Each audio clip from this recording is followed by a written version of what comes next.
Paano ka nadali? Tumalo ka? Tatakbo mo? Ang kontakbo po. Achilles tendon. Sa X-ray ako, wala namang fractured ko. Hindi naman fracture ang tendon. Hindi, asan na x-ray mo? Papaliwanag ko sa'yo. Tandaan nyo, hindi naman fracture. Okay lang kahit online. Tingnan ko lang, ang mahalaga. Hindi naman fracture kasi iba-iba tayo ng knowledge about dyan eh. Iba-iba rin yung kapaliwanagan. Lalo, malilito kasi kayo pagka hindi ganong itinutok yung paliwanag sa inyo.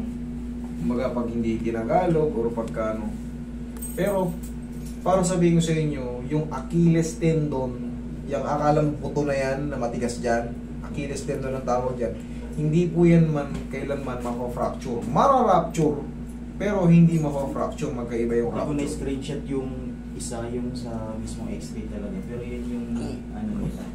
Negative. Opo. Yun lang. Expression. There is no evidence, fracture or dislocation. Soft tissue unremarkable. Negative examination. Tandaan nyo, itong Achilles tendon, bakit ba siya, Bakit siya napipinsala?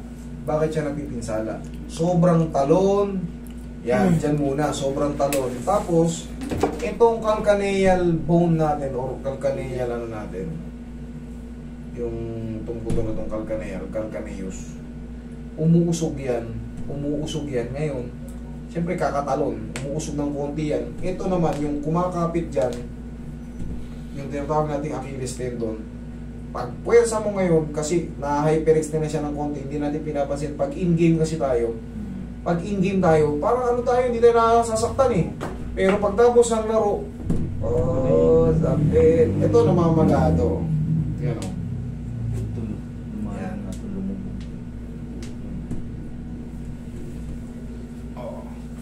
Ang nangyayari sa Achilles is rupture, hindi fracture.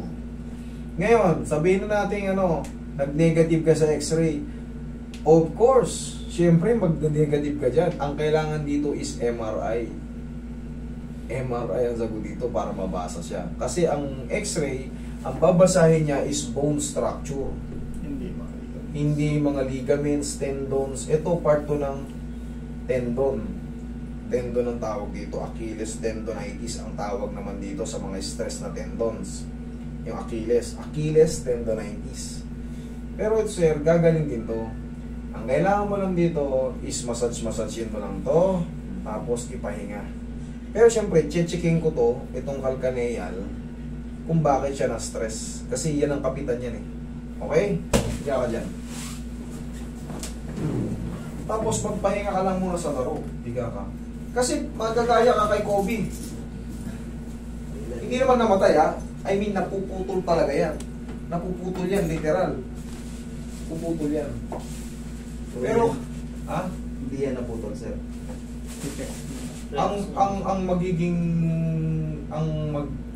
ang magdi-decide nito is MRI. Pero ito kasi, pagpalagay na natin itong may mga soft tissue, parang mga partial tear. Alam mo yung ibig sabihin ng partial tear? Kunyari, 1,000 yung hibla. Napunitan ka ng 10, yun, mga partial tear. Pero pagka napunitan ka na ng mga 500, kalahati, full thickness tear, ito partial tear lang to. Pero, adjust natin yung dito sa ilalim. Huwag mo lalabanan ha. Huwag mo tigasan yun. Yan. Hindi naman ito masakit.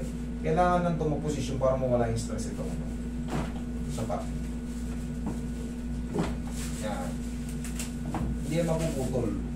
Maniwala ka sa akin. Tingin pa ako.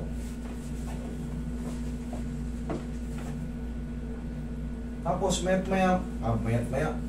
Every day, ganyan-ganyanin mo lang ito. Huwag mong diinan. Ayan o. Haplos na ng pagmamahal. Tapos, madalas ka muna bandage yan mo lang ito. Maluwag lang na bandage. Baka bandage shirt.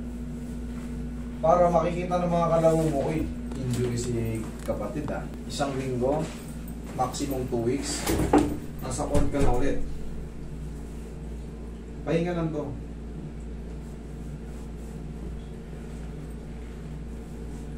Ka pa sa ay may injury ka. Pero yung grip niyan, parang ano lang yan, parang shield mo lang to sa mga kaibigan mo na hayayain ka agad maglaro. Hindi, injury tao. Tanggalin mo to pag matutulog ha.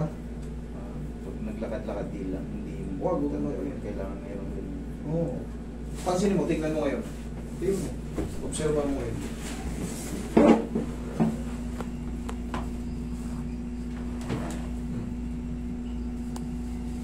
Ano mas maganda? Pag mayroong din. Mas masaganda, di ba? Yes, kasi namamaga yung Achilles tendon mo, nakabukol nga eh. May nakabukol, may nakalubog. Pero siyempre, warning yun. Pero ang ano niyan, hindi kasi kaya ng x-ray yan. MRI talaga ang pinaka-ano dyan. Magdi-discuss. Pero hindi nakakagamot ng MRI. Malalaman mo lang kung ano yung nangyari. Okay? Para sa inyong kalaman. Okay? Sige, pahinga mo lang, idol. Thank you.